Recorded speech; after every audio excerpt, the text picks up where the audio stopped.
শিক্ষকতার পাশাপাশি শিক্ষকদের শিক্ষা সম্পর্কিত প্রশিক্ষণের প্রয়োজন আছে বলে মন্তব্য করেছেন বিএনপির সহপরিবার কল্যাণ বিষয়ক সম্পাদক ও ঢাকা ১৯ আসনের সাবেক সাংসদ ডাক্তার দেওয়ান মোহাম্মদ সালাউদ্দিন বাবু।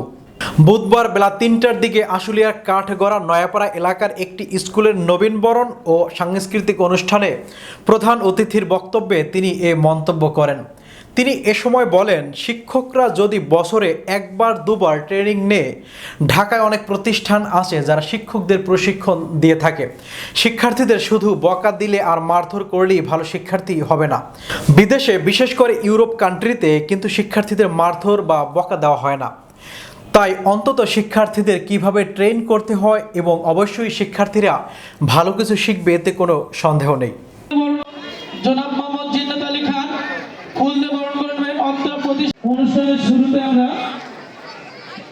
না করে তারা কিন্তু এখানে একটি স্কুল করেছে।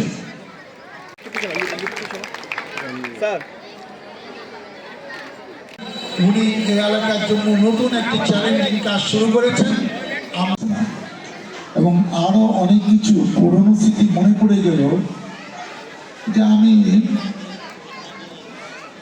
71-এ যেরকম প্রাইমারি স্কুলে, হাই স্কুলে পড়ে ক্লাস 7-এ আমি ক্যাডেট কলেজে ভর্তি হই।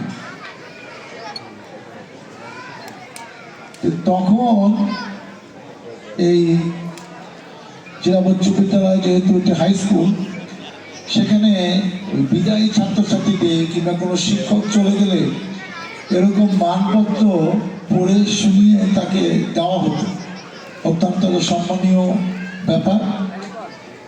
ওই সময় ওই স্মৃতিগুলো মনে পড়তো, কারণ এরপরে তো আমরা অনেক বছর এলাকায় আসি নাই, আর অনেক স্কুলে আজকাল অনেক জায়গায় হয়তো মানপত্রের নিয়মও উঠে গেছে, কিন্তু এটা একটি পুরানো রেওয়াজ করা হয়, উপস্থাপনা করা হয়, তাকে সেটি হস্তান্তর করা হয় এবং সেই ব্যক্তি বাসায় অফিসে অনেকদিন সেটি থাকে, ঝুলানো থাকে, টেবিলে থাকে। সেই অবস্থায় তারা সযত্নে সেটি লালন করে। আরেকটা জিনিস আমি দেখে অবাক হলাম,